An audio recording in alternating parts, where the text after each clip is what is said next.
primer lugar, Pablo, siempre es para mí un encanto y un motivo de mucha alegría darte la bienvenida a Paredro. Muchas gracias, Camilo. Nuevamente, también yo muy contento de estar contigo en este programa que es tan importante y que, bueno, que tiene tan buena recepción en Colombia y en América Latina, supongo, ¿no? Porque es un programa que está atento a las nuevas voces de la literatura colombiana. Pablo, muchísimas gracias y sobre todo cuando los invitados arrancan hablando así, yo quedo muy contento.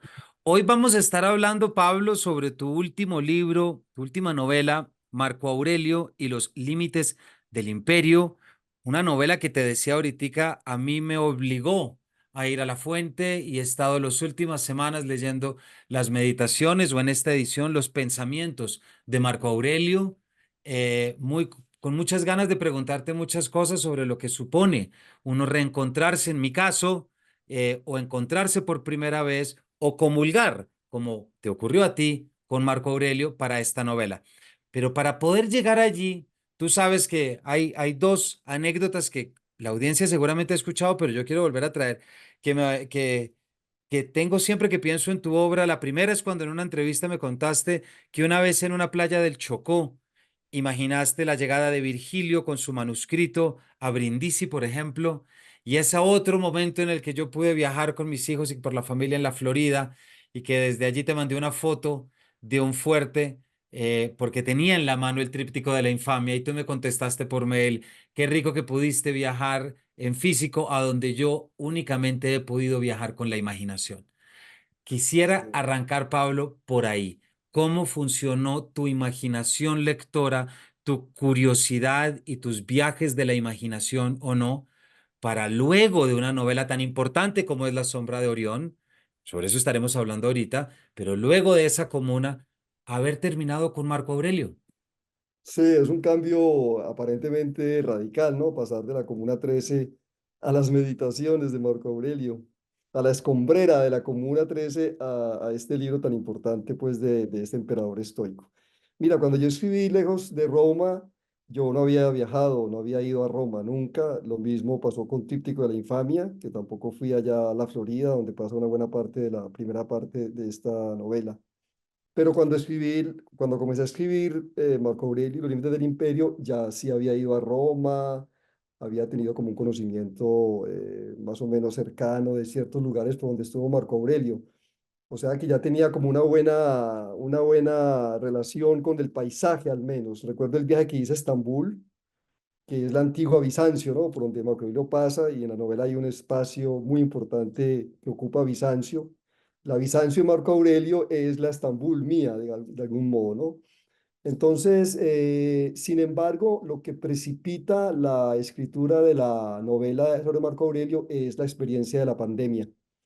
Eso, es decir, yo comienzo a escribirla en mi casa, en las afueras de Medellín, en el Retiro, y ahí empieza, pues, como tú dices, la labor de la imaginación, cómo pensar esa Roma, digamos, embestida por el flagelo de la peste, que fue una peste bastante fuerte y que le tocó, como sabemos, capotear a Marco Aurelio. Entonces hay cercanías que a los escritores nos conducen de un tiempo a otro.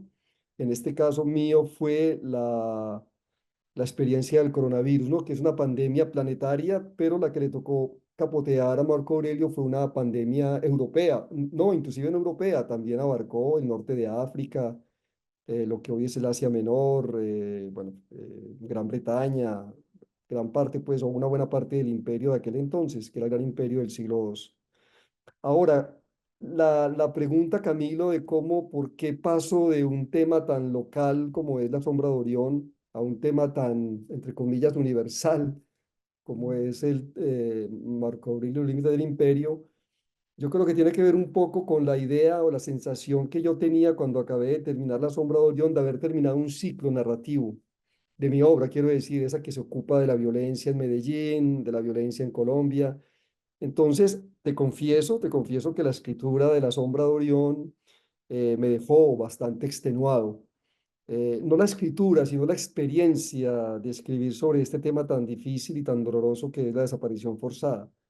Entonces pensé un poco ingenuamente que ocuparme de Marco Aurelio me iba a alejar un poco, a aliviar, a separarme de esa Pero mira, no, definitivamente uno siempre entra en temas próximos a nuestra realidad y la novela de Marco Aurelio me confrontó tremendamente a lo que significa vivir en un mundo en crisis, que es como que es lo que pasa con el mundo actual nuestro. Pues Pablo, si en algo resueno mucho lo que dices es que desde que estoy leyendo por primera vez las meditaciones de Marco Aurelio, eh, pocas veces me había sentido más confrontado con muchas ideas que uno tiene, con muchas formas de vida que uno tiene. Ahorita tengo unos ejemplos que te quiero dar, pero me parece que ese es un punto de inicio que ya es interesante. Ir a un autor para buscar sosiego, un sosiego ético, intelectual y darte cuenta que lo que estás haciendo es preguntarte las mismas cosas desde otra parte. En este punto, Pablo, muchos oyentes deben estar diciendo, ah, sí, Marco Aurelio, me suena de algo, pero ¿quién es que es? ¿Por qué no nos cuentas un poquito cuál es el Marco Aurelio histórico con el que tú te relacionaste para luego ya entrar a entender cuál es el tuyo de la novela?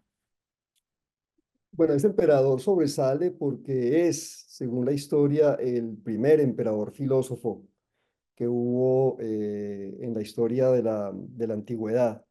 Él hace parte de la dinastía de los Antoninos y, digamos, según Gibbon, el historiador inglés del siglo XVIII, ese es el periodo más próspero que tiene Roma. Claro, las teorías de las interpretaciones de Gibbon son un poquito polémicas porque los nuevos historiadores se dan cuenta que no, que esas dinastías también tuvieron que gobernar un imperio con muchas guerras, con muchas crisis. Tenemos un poco la imagen que nos dejó Margaret Yourcenar con memoria de Adriano, de que durante ese mandato hubo una paz, pero parece ser que no era tanto la paz y que el reinado de Adriano terminó de manera sangrienta, ¿no? Sin embargo, lo más atractivo de Marco Aurelio es que fue un emperador que se basó en ciertos valores estoicos para gobernar de una manera sensata ese imperio que le tocó. Entonces, Marco Aurelio comienza a gobernar del mejor modo con su compañero adoptado, que es Lucio Vero. Es la primera vez que dos emperadores gobiernan juntos. Eso demuestra un poco el temperamento cordial de Marco Aurelio que permitió que ese joven Lucio Vero, mucho más joven que él, casi 10 años más joven que él, gobernara a su lado, cuando él era el indicado para gobernar solo. Pero también lo atractivo de este mandato es que es un mandato, y eso fue lo que me atrajo poderosamente la atención, fue un mandato zamarreado por crisis que tenían que ver con inundaciones, con la peste que hablamos ahora, con las guerras. Es a partir de ese mandato que comienzan las invasiones bárbaras a presentarse de una manera casi que sucesiva, casi que permanente, y que son las que van a llevar de algún modo, según muchos historiadores, a la decadencia del imperio. Entonces Marco Aurelio sobresale como por esa buena intención que tuvo de gobernar por un lado y por el otro que tuvo que enfrentarse como una especie de barco que estaba naufragando, ¿no? Y yo creo que la figura del barco en medio de la tormenta es una figura muy estoica. Y Marco Aurelio mismo, creo que o los estoicos la manejan pues con cierta frecuencia para referirse a lo que es el tránsito de la vida y en este caso el tránsito de un mandato imperial. Entonces Marco Aurelio tuvo que enfrentar estas invasiones, y finalmente él va a terminar muriendo en medio del frente de batalla, según muchos, por o a causa de de la peste. Pero lo interesante es que Marco Aurelio escribía unos pensamientos, como tú dijiste ahora, y esos pensamientos fueron escritos para nunca ser publicados. Sin embargo, por los avatares del destino, el libro termina siendo publicado en el siglo XVI por primera vez. Es traducido a las diferentes lenguas, romances, porque la primera traducción se hizo del griego al latín, perdón, y luego el libro ha tenido un éxito verdaderamente impresionante, de tal manera que Marco Aurelio es uno de esos pensadores estoicos o de esos pensadores de la antigüedad más vigentes en nuestros días, puesto que ahora hay una especie de ola de neoestoicismo que corre por Estados Unidos, por Europa, quizás menos por América Latina, pero igualmente creo que en las librerías de América Latina las meditaciones ocupan un lugar mayor, ¿no? Pues Pablo, precisamente ahí yo te quería hacer una pregunta y tiene que ver, fíjate que tu libro me llevó a mí a leer un libro que había recibido hace bastante, pero que se me había pasado, de Taurus, que es precisamente Lecciones de Estoicismo, de John Mm, Sellars, claro. ¿cierto? Y que debemos entenderlo como estos libros que prácticamente lo que están ofreciéndonos es nuevas herramientas para confrontar la vida que vivimos. Mm. No que sea la primera vez que nos sentimos retados, pero es inevitable imaginar que estamos viviendo en un momento particularmente convulso, desde la pandemia que tú ya mencionaste, la plaga que ya está presente en tu novela, desde lo histórico, pero también redes sociales, posverdad, y ahora me atrevo a decir inteligencia artificial, ¿cierto? Es decir, hay una cantidad de retos. Yo me pregunto, Pablo, y quiero que nos cuentes un poquito tu relación con el estoicismo. ¿Te modificó, te ha modificado alguna forma de entender la vida? Porque creo, no sé por qué me da por pensar que buscar a Marco Aurelio en el retiro durante un aislamiento, hay más, hay una tela de dónde cortar. Puede que estuvieras buscando distintos lenguajes para entender cómo soportar aquello que soportamos todos. Yo cuando comencé, Camilo, a escribir la novela, lo hice de una forma muy, a ver cómo decir, como muy distante. Es decir, qué relación tenía yo, o tengo yo, si tenía yo más bien con un hombre del poder, que representaba el poder, un escritor colombiano que ha escrito sobre artistas un poco marginados, sobre exiliados, de pronto enfrentarse a un hombre que es por sí mismo la voz del centro.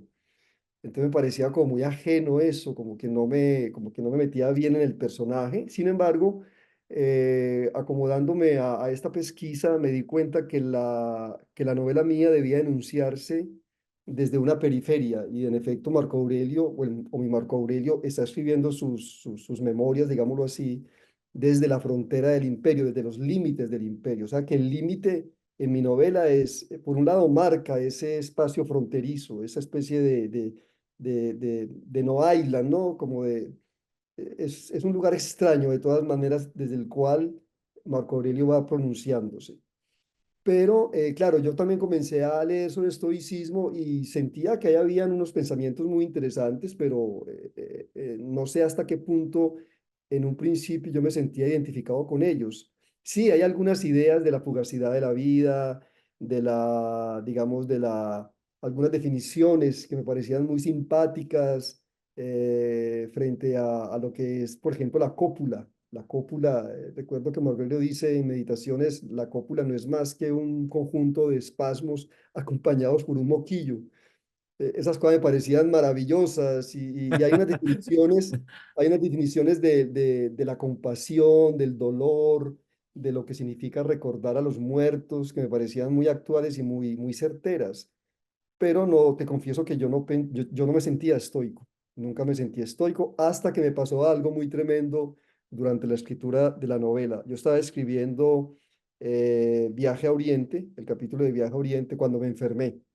Me dio una parálisis facial severa, me dio una tremenda depresión, tuve que dejar mi vida pública durante varios meses, dejé de leer y de escribir, imagínate, o sea, a mí se me cayó el piso y de pronto Marco Aurelio y las meditaciones y el estoicismo, o una buena parte del estoicismo, se me presentó como una filosofía de la vida, como una especie de psicología de apoyo, si se quiere. No es que haya buscado en las meditaciones eso que hoy llamamos la autoayuda, o quizás sí, no lo sé, porque tú sabes que tú ahora acabas de mencionar a John Sela, y toda esta literatura que está difundiendo el pensamiento de los estoicos o de los epicúreos en el mundo actual.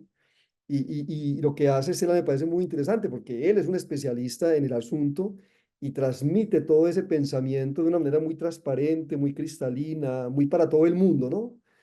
Y en ese sentido me parece que hay como un deseo de ayudarle al lector a apropiarse de estos valores o de estos conceptos que muchas veces son un poco crípticos. No sé si a ti te ha parecido que Meditaciones o Pensamientos sea un libro transparente. Por momentos es transparente, pero por momentos es completamente oscuro, ¿no? Por momentos uno no sabe qué es lo que está diciendo Marco Aurelio y necesita de pronto unas notas al pie, unas explicaciones como para poder entender qué es lo que sucede. Sin embargo, lo que te quiero decir es que en la base de lo que significa el dolor, el sufrimiento, la fragilidad del cuerpo, la sensación de que somos efímeros, de que esto que llamamos vida se puede acabar en cualquier momento o se puede transformar en la experiencia del sufrimiento y del padecimiento. A mí todo eso me hizo acercarme en medio de la escritura de la novela al estoicismo de una forma más directa. Entonces terminé no siendo un estoico completo, pero sí comprendiendo muchísimo más vívidamente algunos asuntos esenciales de esta filosofía. Pablo, muchas gracias además por contarnos lo que nos cuentas. Hay algo muy claro acá y yo estoy seguro que ahorita vamos a llegar y es el valor que tiene hoy en día uno regresar a los clásicos, regresar a pensamientos anteriores, formas de vida anteriores que dejan de lado la inmediatez, que dejan de lado tantas cosas. Ayer, por ejemplo, leí que se acaba de declarar el primer santo millennial. No sé si lo viste, de Papa Francisco. Dije, wow, que estamos en el momento estos entrecruzamientos. Pero, y también siento que la palabra autoayuda, por supuesto, hubo unos títulos que salieron en algún momento que la cogieron, pero yo soy de los que sí piensa que toda literatura es de autoayuda y sé que me va a llevar muchos palazos, que no es literatura de autoayuda. Ojo, no estoy diciendo esto, pero yo leo porque necesito ayuda y Claro, me quedo con eso y necesito ayuda para vivir, para entenderme, para entender a los demás. Yo no puedo partir de la base que voy con todas las certezas. Yo necesito ayuda para entender lo que está pasando del otro lado. Pero entonces eso me bota una pregunta, Pablo. Tú eres, es decir, tu conocimiento de filosofía, de poesía, de música y de literatura, ¿cómo ves tú? Y no te lo pregunto si es bueno o malo, sé que va más allá de esto, pero ahorita venía a la cabeza ese famosísimo título de hace muchos años, Más Platón y menos Prozac. Por ejemplo, ¿te acuerdas? sí, Que se claro, publicó claro. por los mismos años de La historia de Sofía de Justin Gardner en Editorial Ciruela, que fue de los grandes éxitos y bestsellers, como lo es Marco Aurelio. Marco Aurelio es quizás nuestro bestseller más inagotable. Fíjate que Claro. hasta hace relativamente poco estuve escuchando una entrevista que le hacían a un comediante que yo pongo siempre en un pedestal absoluto, como lo es Jerry Seinfeld. Incluso Jerry Seinfeld dijo que estaba leyendo a Marco Aurelio y lo que le había ayudado a entender su vida. Y me decía, miércoles, o sea, lo está diciendo Seinfeld también. ¿Qué Sí. hacemos? ¿Cómo reaccionamos? ¿Cómo entendemos estos intentos de poder actualizar pensamientos clásicos, pensamientos que posiblemente no son tan fáciles de atrapar como un Reel o como un TikTok, pero cómo podemos confiar en ello y sobre todo qué le debemos exigir para que cumpla la tarea como cumplió contigo la escritura y como cumple Marco Aurelio en tu novela? Yo creo, Camilo, que volver a los clásicos es fundamental. Los clásicos generalmente los asumimos, o en estos últimos tiempos, como escritores antiguos, un poco de modés, un poco que ya nadie lee, porque creo que los clásicos siguen siendo contemporáneos y la noción de contemporaneidad aquí es muy importante, porque el contemporáneo, creo que fue Gadamer el que lo dijo en alguna de sus charlas, el contemporáneo, al menos el poeta contemporáneo, es el que está auscultando su propio entorno, su propia época, pero no desde lo que está de moda, no desde lo que es más espectacular y visible, sino que ausculta su época desde la oscuridad. Y esa oscuridad generalmente traslada al poeta contemporáneo o al escritor contemporáneo, inevitablemente lo traslada al pasado. Yo creo que el contemporáneo es alguien que está afincado en el pasado y lo que nos permite ir del pasado al presente, al menos en literatura, yo creo que tú compartes conmigo esa idea, es acomodarnos en los clásicos y ponerlos a dialogar con nuestro presente. Eso de alguna manera es lo que yo intenté hacer con Marco Aurelio. Marco Aurelio es un clásico, Meditaciones es un libro que Es decir, es un libro que tiene ya un poco menos de 2000 años o va a cumplir 2000 años y sigue siendo de una actualidad impresionante. La actualidad a qué se debe, la actualidad de meditaciones a qué se debe. Yo creo que se debe un poco al estilo breve, conciso, completamente ajeno a la retórica. Por otro lado, tiene que ver esa actualidad en que en lo que propone Marco Aurelio no hay una voz autoritaria. Es como si el emperador se hubiera quitado del centro y simplemente está hablando para sí mismo. Y esa voz subjetiva, esa comunicación consigo mismo, en este caso se hace de una manera tan, no sé, me parece que hay un gesto de humildad muy, muy interesante en esas meditaciones. Y por otro lado, ahí no hay un Dios único, ahí no hay un monoteísmo aplastante. Y yo creo que las nuevas generaciones, las que hoy de pronto buscan en meditaciones un apoyo o una luz, son de alguna manera lectores que ya no creen tanto en esa figura monoteísta tan aparatosa que hemos recibido, digamos, a partir de estas tres religiones que hoy están en crisis. La religión cristiana está en crisis, el judaísmo, mira que en qué crisis anda el judaísmo, ¿no? Es una crisis impresionante. Y la religión islámica también tiene su momento crítico. Entonces creo que esa no, o sea, ese hablar sin apoyarse en un Dios que es mi Dios, mi único Dios, mi verdadero Dios, es lo que tanto seduce también a los lectores, porque los lectores de ahora hemos visto, o un lector como yo, por ejemplo, que sé que muchas utopías se han caído, casi todas, hasta la utopía de la publicidad se está cayendo aparatosamente.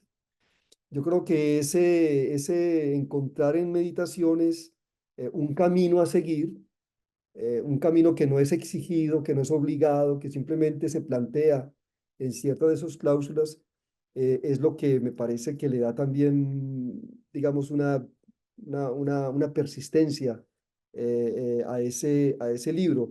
Yo creo que los clásicos plantean eso, los clásicos siempre están frescos, siempre están palpitantes, siempre están vivos. Y lo que yo traté, como te decía ahora, de hacer con mi novela era, claro, yo me apoyo continuamente en meditaciones. La novela, si tú te darás cuenta, te diste cuenta que está en ciertos momentos dialogando con meditaciones. Meditaciones por momento es el hilo conductor de mi novela, ¿no? Es también la cronología de los acontecimientos de la vida de Marco Aurelio y de su época, pero también es, diga, de algún modo, el sentido de algunas de sus reflexiones. Pues antes de entrar de lleno ya en tú, Marco Aurelio, solamente quiero compartir con la audiencia una pequeña, esto es del libro primero, como yo te conté, estoy arrancando y por primera vez no me estoy poniendo tiempos para leer rápido, cosa que Mm. me va muy bien desde Paredro. Hay una que me impresionó y es que yo siempre he sentido cierta repulsión, debo decirlo así, a la gente que constantemente está corrigiendo a los demás y sobre todo en términos de la lengua. Me molesta mucho que lo gramático se convierta en un yugo, en una especie de azote sobre el otro, una carga simbólica en el que se deslegitima el argumento en aras de lo que se dijo y cómo se dijo, cuando uno entendió lo que está diciendo. ¿Sí me explico? El Claro. argumento se entiende, pero entonces te agarras de la forma para que el argumento no llegue. Esa ha sido una certeza mía, he intentado siempre vivir y no corrijo a nadie que me hable, no corrijo ni náidenes, ni palabras, no me interesa, no ocupo eso. Y me encuentro de repente con el décimo, del libro primero, el décimo meditación, si se quiere, y dice así, de alejando el gramático, no mostrarse crítico, no dirigir reproches a quienes habían utilizado un barbarismo, un solecismo o un error de pronunciación, sino tan solo introducir hábilmente lo que convenía haber dicho en la respuesta de uno, o en una aprobación o en una consideración acerca de lo que se estaba diciendo, no acerca de las palabras usadas o mediante cualquier otra indicación elegante. Y ahí Maravilloso. dije, y ahí dije, Pablo, estoy Pues, leyendo un contemporáneo. Claro, Obviamente ¿sabes qué impresión me dio? Tú me decías ahorita lo que sentí. Pensé mucho en este poema de Rilke, Has de cambiar tu vida, que utiliza Peter Sloterdijk para su libro. Y es esta voz poética que entra y ve el torso desnudo de Apolo que hay una en el Louvre, la audiencia lo puede buscar, porque hay un torso desnudo de Apolo. Y es la voz poética hablando de ese torso desnudo, diciendo, todo en ese torso desnudo me dice lo que yo tengo que cambiar, el músculo, las líneas y todo, todo lo que me está diciendo es que mi vida puede ser mejor. Lo traigo ¿por qué? Porque lo que me quedo con este Marco Aurelio, con el que tú traes en la novela y con tu noción de los clásicos, es que es darle la oportunidad a esa lectura como un ejercicio de vivir mejor, ser mejor humano, con todo lo que eso quiera decir, ser éticamente más correcto o de pronto sencillamente ser más consecuente. claro, sí, sí. Y sobre todo, bueno, no sé, ahí cuando tú me estás, bueno, esa meditación está escrita o fue escrita para ti, o al menos para esa inquietud que tú o personas como tú Hazme el favor, es tienen, o impresionante. sea, es impresionante cómo resuelve, ¿no? Cómo aconseja y de qué manera lo hace, ¿no? Bueno, él tuvo la fortuna de encontrar esos grandes maestros. Ese primer libro es muy bello justamente por eso, porque es un libro que manifiesta una gran gratitud por parte de Marco Aurelio hacia sus familiares y hacia sus grandes maestros. Y todo lo dice como lo planteamos ahora con una sencillez, con una precisión que verdaderamente es admirable, ¿no? Sí, Marco Aurelio fue un hombre sensato. Yo creo que lo que yo también traté de mostrar en mi libro es la sensatez del gobernante. Mira, te voy a contar una cosa, Camilo. A mí siempre me generó o me ha generado, las veces que lo he leído, una incomodidad muy grande el Otoño del Patriarca, de Gabriel García Márquez, que es una novela sobre el poder, digámoslo así, ¿no?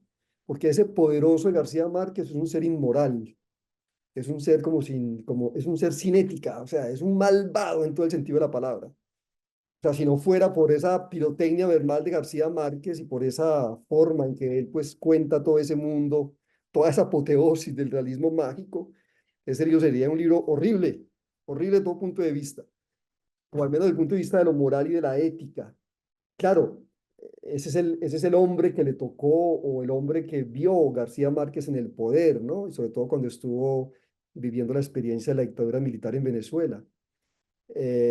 Porque recordemos que él está en Miraflores, en medio de un golpe de Estado, la caída de uno de estos dictadores, y la visión de Miraflores y la huida de uno de estos militares es lo que propicia la escritura del Otoño del Patriarca. Pero lo que yo quería en la novela, un poco en la dirección de Memorias de Adriano, era como dar una espesura, como un espesor moral al personaje mío, a Marco Aurelio, que en efecto la tuvo, ¿no? La tuvo. Eso se ve en meditaciones cuando a veces se trasunta el gobernante, se ve igualmente en la correspondencia que él dejó con su maestro Frontón, que es también una de las fuentes primeras, pues cuando uno indaga sobre la vida y la época de Marco Aurelio. Pero me parecía como importante eso. A mí me parece que, o me pareció fundamental mostrar un Marco Aurelio que está en todo momento reflexionando sobre los alcances del poder y tiene una noción muy clara, o sea, el poder existe para poder ayudar a los demás. Es una noción clarísima que una buena parte de nuestros gobernantes actuales parecen olvidar, ¿no? O sea, esos demás son un pequeño grupo, ¿cierto?, de favorecidos, pero digamos la idea del poder del estoico o el estoico que fue Marco Aurelio, que fue Séneca, que fue Epicteto, es que el poder existe es para ayudar a la ciudad, a todo aquel que integra la ciudadela humana. Y eso fue lo que yo traté de mostrar en la novela. Pero ahora, el problema es que en la novela mía hay demasiados problemas, justamente, hay demasiadas crisis. Y por momento yo sentía que el poder a veces no sirve, no alcanza para poder resolver la dimensión, sobre todo estas crisis que tuvo que enfrentar Marco Aurelio. Como que no le sirvió mucho esa filosofía para poder enderezar ese mundo tan convulso que le tocó gobernar. Para nuestra audiencia, recuerden que estamos hablando de la última novela de Pablo Montoya, Marco Aurelio y los límites del imperio, publicado por Random House hace muy poco. Esta primera edición es precisamente mayo del 2024, que pueden encontrar por Buscalibre, la librería online más grande de Latinoamérica. O sea, pueden estar leyendo a Pablo mañana si lo piden ahora mismo. Justamente Pablo estaba buscando aquí en la página 68, ahí muy en el primer libro, que es cuando hay esta reflexión acerca de lo que debe ser ese poder del gobernante.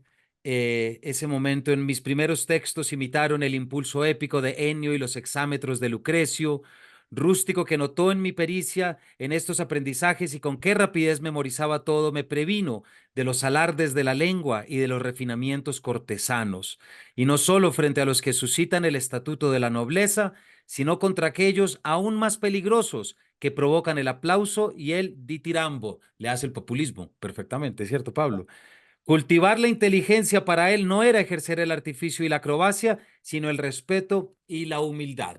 Paginitas que pueden estar. Pero hay un capítulo, bueno, antes de preguntarte por el capítulo de los misterios, que yo creo que es un gran capítulo, Pablo, y que es muy interesante, hay algo que me llamó la atención desde cómo empiezas a presentar a tu Marco Aurelio y es desde la carne, desde el cuerpo.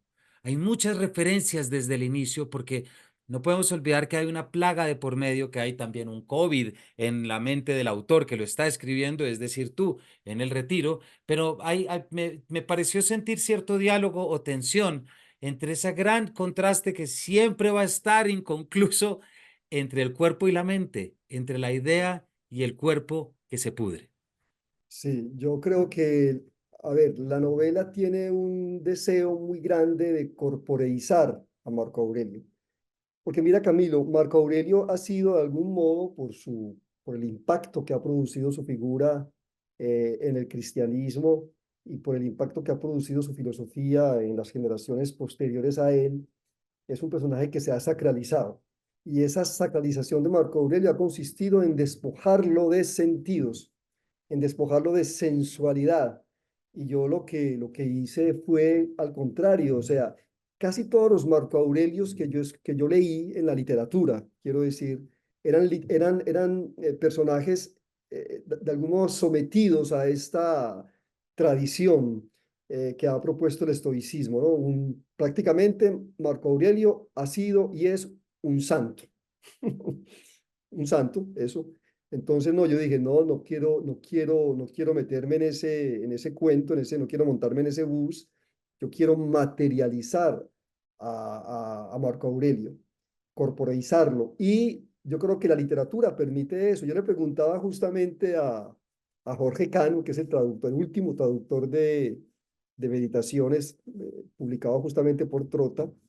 Jorge Cano es profesor de la Complutense de Madrid, lo vi varias veces y yo le preguntaba, pero ¿es posible erotizar a Marco Aurelio? Y me decía, mira, la literatura puede hacer lo que quiera. Ahora, históricamente, para los estoicos, la cuestión del placer erótico era un indiferente.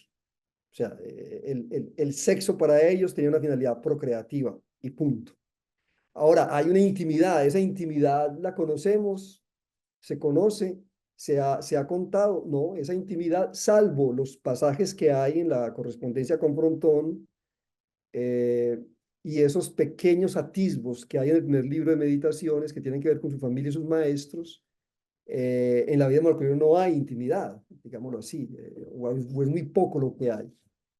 Pero de todas maneras me pareció importantísimo, importantísimo. Justamente la novela comienza con mostrar la degradación del cuerpo por la peste, por la gran plaga que era como la llamaba Galeno, ¿no? La novela empieza con ese momento en que la peste entra a Roma y devasta la ciudad y Marco Aurelio está confrontado día y noche con la perversión del cuerpo.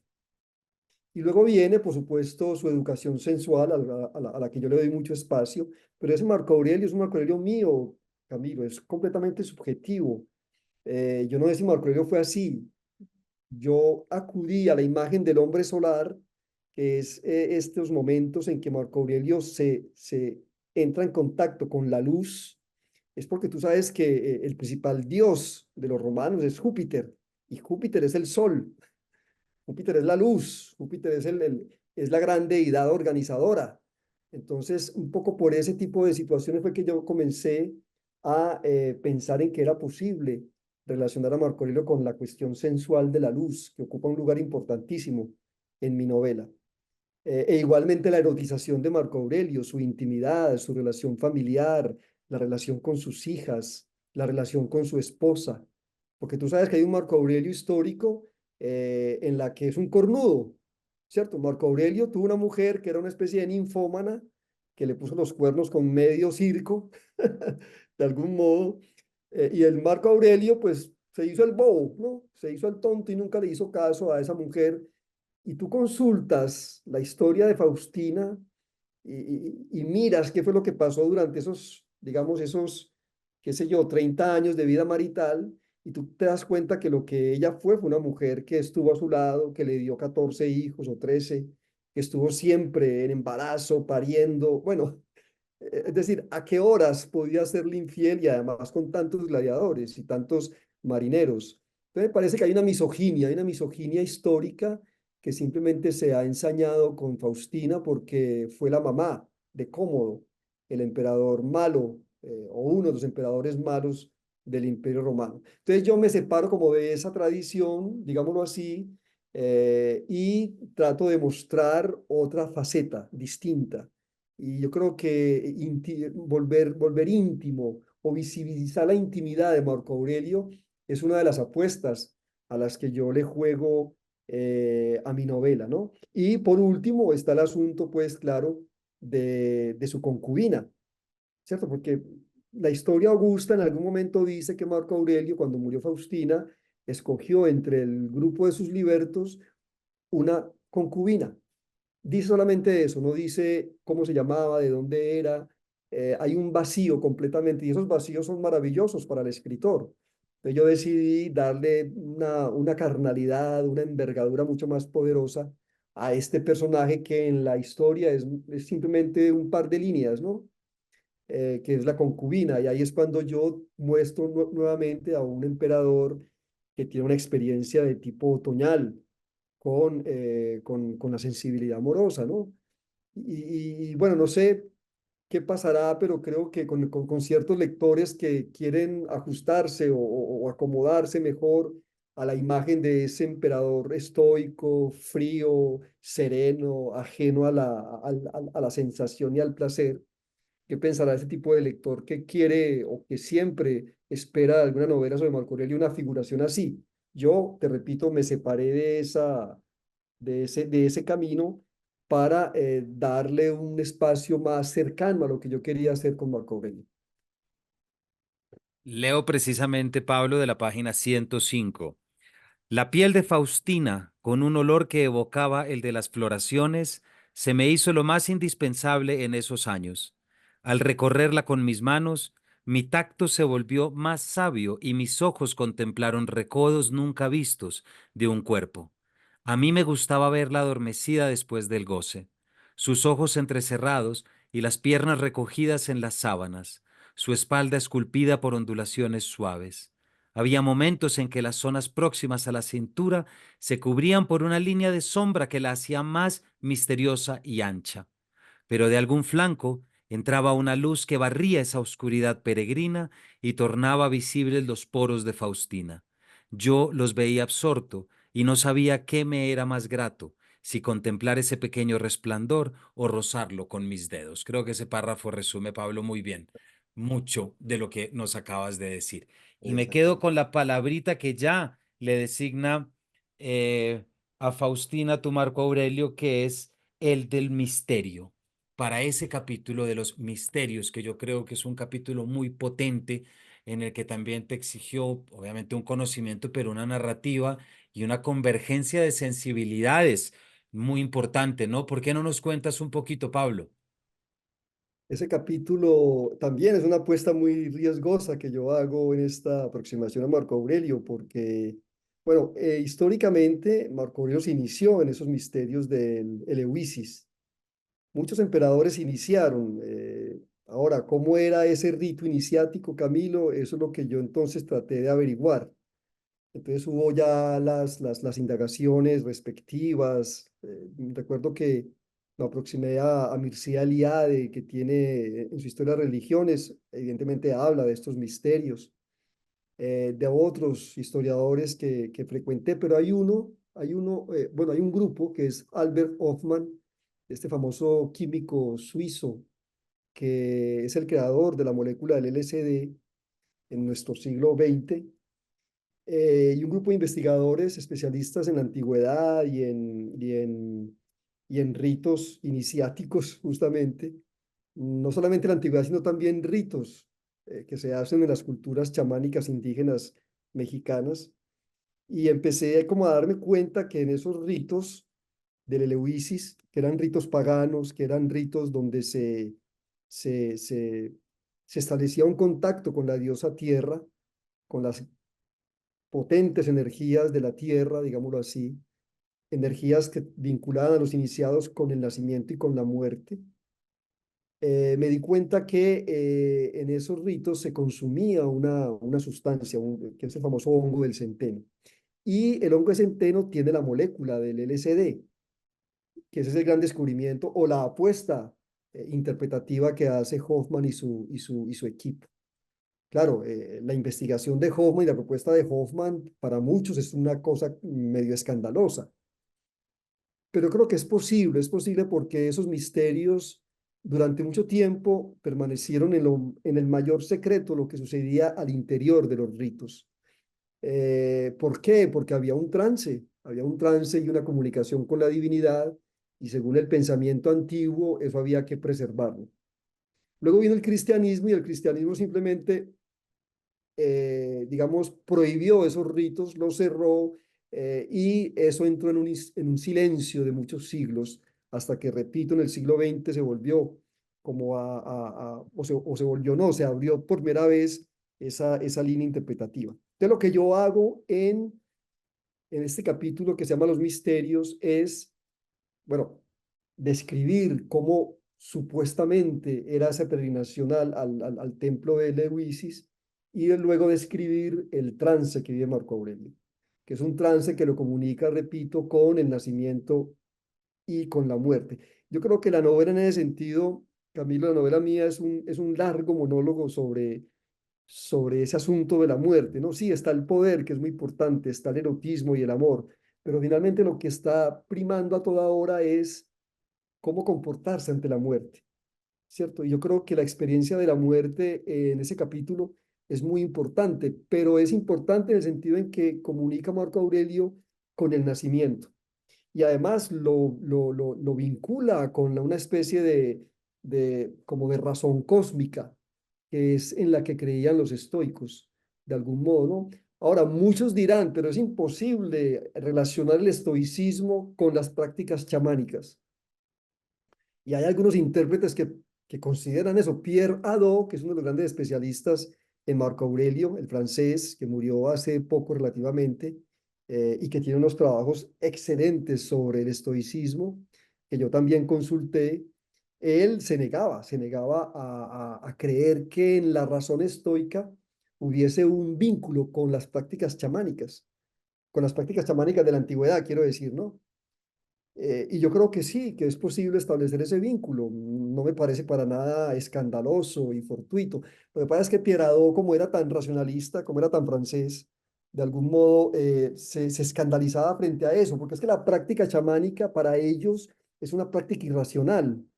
Y quizás sea así, evidentemente, quizás sea que a partir de este consumo de hongos, la razón se quiebra de algún modo, o hace una pausa y entra la experiencia con lo irracional, que es de algún modo lo que yo le propongo al lector en este capítulo. Y puede sonar muy extraño, ¿no? Que Marco Aurelio en mi novela se comunique con el chamanismo, pero bueno, son las apuestas que un escritor como yo me propongo hacer en mis libros, y bueno, espero que el lector y un lector como tú, y bueno, hace poquito también me contó, hace 3 días o 4 días me contó una amiga mía, María Cristina Restrepo, que es una escritora antioqueña, que escribe y ha escrito sobre Roma antigua, que conoce mucho sobre ese tema.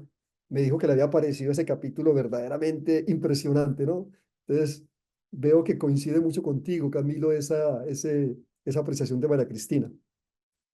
Una fuerza descomunal me separó de mí, o tal vez me condujo a todo lo que yo había sido en la tierra, al alga y al caracol que fui, al pez y a la lagartija, a la serpiente y al pájaro, a la gacela y al simio, y no me sentía atribulado por esas metamorfosis incesantes. Dejaba que ocurrieran porque cada vez era menos yo y más ellos, y porque no era capaz de hacer nada para impedirlo. De pronto, ese yo mío se despedazó. Pasé así quizás miles de años o unos poquísimos instantes, pero antes de fusionarme en la totalidad, un punto diminuto me atrajo. Lo circundaba una cantidad inmensurable de fulgores, y a todos ellos los insuflaba una oscuridad inabarcable. Una voz, tal vez la que me había orientado hasta allí, dijo: Mira donde has nacido y has muerto tantas veces. En ese punto, apenas distinguible, estaba la vida nutrida por la tierra, el agua, el aire y el fuego, y la divinidad ubicua que la contenía, y también los pueblos enlazados y repelidos una y otra vez por las contingencias del odio y del amor. Creo que no hay mejor forma de cerrar esta entrevista que con estas palabras, Pablo, de tu Marco Aurelio, en esta unión chamánica, pero sobre todo la unión de la humildad, del poder y del saber que somos muchos en sí mismos y que somos los otros. Qué bien, Camilo. Gracias por esas lecturas tan emotivas que has hecho. Creo que has leído unos puntos esenciales, fundamentales de la novela en la que yo puse casi todo, ¿no? Y bueno, me alegra mucho que te hayas detenido en ellos. Mil gracias y me alegra también haber compartido estas palabras con los lectores de tu programa. Espero pues que haya una buena comunicación con el libro, ¿no? Que yo he forjado durante esos últimos años. Pues Pablo, muchas gracias por habernos acompañado. A mí, y lo digo a la audiencia, me parece que estos son libros eh, que solo autores como tú nos puede traer. Pablo, esto también lo digo, que es gracias a tu sensibilidad, a tu lectura, pero también esa capacidad de conectar lo clásico con lo actual, que nos permite encontrar nuevas vías, nuevos caminos, nuevos vasos comunicantes. A mí, lo digo, me puso a leer a Marco Aurelio directamente después de leerte a ti, y Bien, tener más posibilidades y saber que el mundo es mucho más complejo de lo que creemos, que hay gente que ya ha deshecho muchos nudos, que no somos los primeros que nos enfrentamos a eso y que de hecho hay una, y cierro con una pequeña anécdota que una vez escuché y creo que te va a gustar, Pablo, que es un poquito lo que yo sentí en Marco Aurelio y siento leyendo el tuyo. Entonces se lo escuché una vez a un jesuita. Me acuerdo que hablaba de un hombre que se había caído a un hueco y entonces desde el hueco empezaba a pedir ayuda. No sé de quién es esta historia, no es mía y no era de él, pero si alguien mm, sabe que por favor me diga. El hombre cae al hueco y entonces desde abajo empezaba a pedir ayuda y ayuda y entonces en esas pasó un doctor y el doctor le dijo, ¿qué pasa? Y dice, no, es que me caí en este hueco. Entonces el tipo le escribió una receta médica para ver qué se tenía que tomar estando en el hueco y se la botó. Y entonces luego pasa un abogado y le dice al abogado, no, es que me caí aquí. Entonces dice, no, no se preocupe. Entonces le saca una, qué sé yo, cualquier cosa legal en el que es una recomendación de cómo no va a perder sus pertenencias una vez esté metido en el hueco. Y así continuamente hasta que pasa una persona y le grita, es que estoy acá.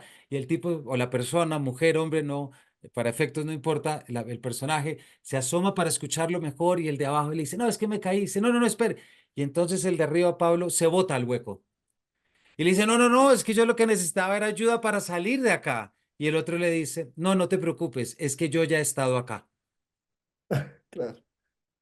Eso fue lo que yo sentí leyendo Marco Aurelio, el tuyo y el histórico, y esta es la invitación que le hago a todos los oyentes.